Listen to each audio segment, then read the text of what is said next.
Сәлеметсіздер ме? Жарқын жалпы орта білім беретін мектебінің 10-шы сынып оқушысы Нарынова Наргиз. Менің жобамның тақырыбы Шәкір Әбеновтың ақындық мұрасы.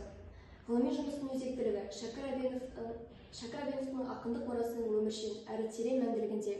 Гипотеза: қазіргі замандағы ақын мұрасының идеясының өзектілігін дәлелдеу.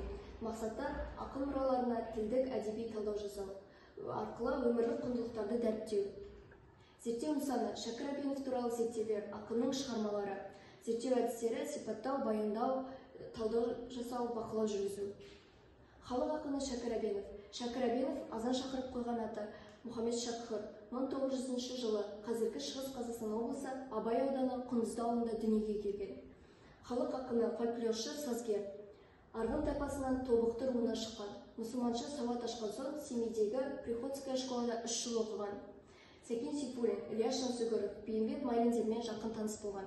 Және де бір Шәкір Әбенов туралы бір ерекшелігі, ол кісінің есте сақтау қабілеті. Оған Абайдың, Шәкірінің, Көкбайдың, әріптің басқа да ақындардың өлең жырларын 90 жасқа келгенге дейін осы жырлардың бәрін жатқа білген. Шәкір Әбенов ғасыр адамы. Өткен ғасырдағы қазақ халқы көрген небір зұлмат нәубеттерді Шәкір атамыз өзінің басынан кешкен. Ұлы Отан соғысына қатысып, жараланды да, бірақ осы нәубеттердің бәрінен аман қалған. Шәкір Әбенов атамыздың ең ерекшелігі сөз қисыны келгенде тайсалмай оқиғаны және мінез құлқын, әрекетті жасқанбай суреттеп ашық айту еді. Осы жылдардың кезеңде шығармалар жарық көруі былай тұрсын, ақынның өз басына қатер төніп, бірінші рет жазықсыз 10 жылға, екінші рет 25 жылға дейін бас бостандығынан айырылған. Шәкір Әбенов ғасыр адамы. Шәкір алдыңғы қатарлы ақын жазушылармен танысып, оларға еліктеп өзінің шығармаларында осы өсу жолы басталған еді. 1934 жылы Сәкен Сейфуллиннің көмегімен баспадан алғашқы рет Қозы Көрпеш Баянсұлу поэмасы шығарып көреді. Бірақ осының барлығымен аман қалып келер ұрпаққа өзінің аса мұраларын қалдырып кеткен. Ол тумысынан ақын болып жаратылған, өлең үшін туған және өзінің қызығы мен шыжығын бірдей кешкен.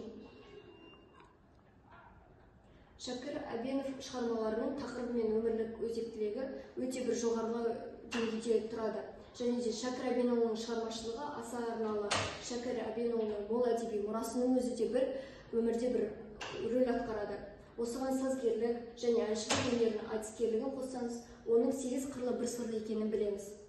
Ақынның лирикалық шығармалары жанр тұрғыдан ғана емес, өзінің тақырыптық, мазмұндық жағынан да аясы үлкен.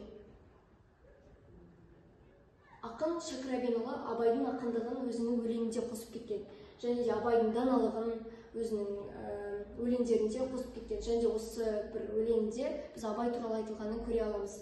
Абай сөзі адамның жанын азық, ақылдың таразысы ойға қазық. Абайдың өсиетін түсінгенде кетпейді деп сенемін дүниеге азық. Деп поэзияда фәлсафа метафоралық әдіспен береді. Хәкім Абай сөзінің қуаты осында екенін. Және де екінші өлеңінде ол әлеуметтік теңсіздік туралы және де әділетсіздік тақырыбында Шәкір Әбенұлының қайда барып күн көрем өлеңінде әлеуметтік теңсіздік туралы айтып кеткен.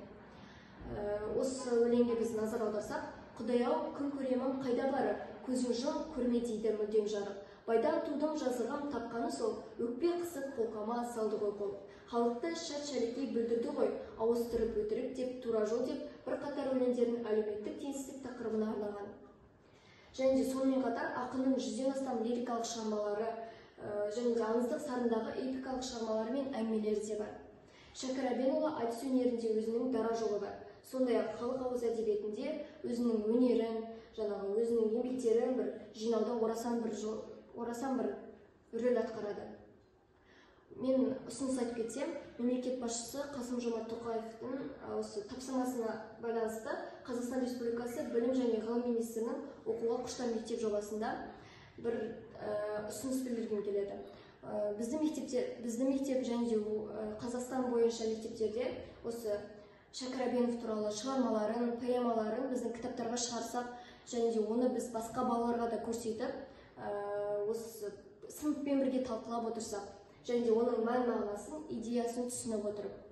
Қазіргі әлеуметтік желіде достарымыздың көбінесе жеке парақшасында өзге ұлттың данышпандарының сөздері берілген. оның өзі орысша жазылған.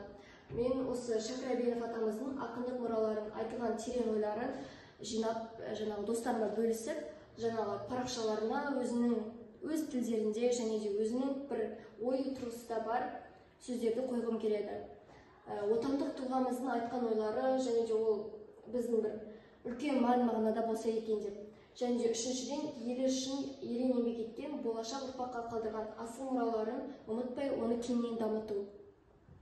Қорытынды, ақынның тау тұлғасын ақын ғана таныған. Төлеген Аға Жанғалиевтің мына жыр шумағына назар аударып, ой елегін өткізейік. Шыңғыстың бір шыны опырылды, қорқынышпен тосып ем осы күнді. Кең дүниеде тар жүрген тарланымай, қайда барып қондырсам қосыныңды. Ит жеккенге он барып, он орылған, соғыстады көзі көп жараланған. Тас түрмеде тізелеп отырып ақ, жыр жазған сияқ жасап қарақаннан. Алатаудан арасып үні кеткен, тарбағатай тауларын жүріп өткен. Шыңғыстаудың шып-шымыр бір төбесі, теңесе тең келетін құдіретті. Шәкеннің ақындығын кезінде Сәкен Сейфуллин, Ілияс Жансүгір жоғары бағалап отырған. Шәкір Әбенов шығармаларындағы түйінді ойларын талдау арқылы оқушының өзіндік көзқарасын дамытып, ой пікірін ашық айтуға және де жақсының жамандығын айыра білуге, одан кейін адамгершілік қасиеттердің құндылықтары туралы пікірлерді шындатуға көмек береді. Шәкір Әбенов ақындық мұрасының өмірлік мәні зор және де құндылықтарды өте үлкен бір рөл атқарып отырады. Әсіресе мынадай заманда жастардың тура жолға түсуіне өмір туралы кеңес алуға да болады.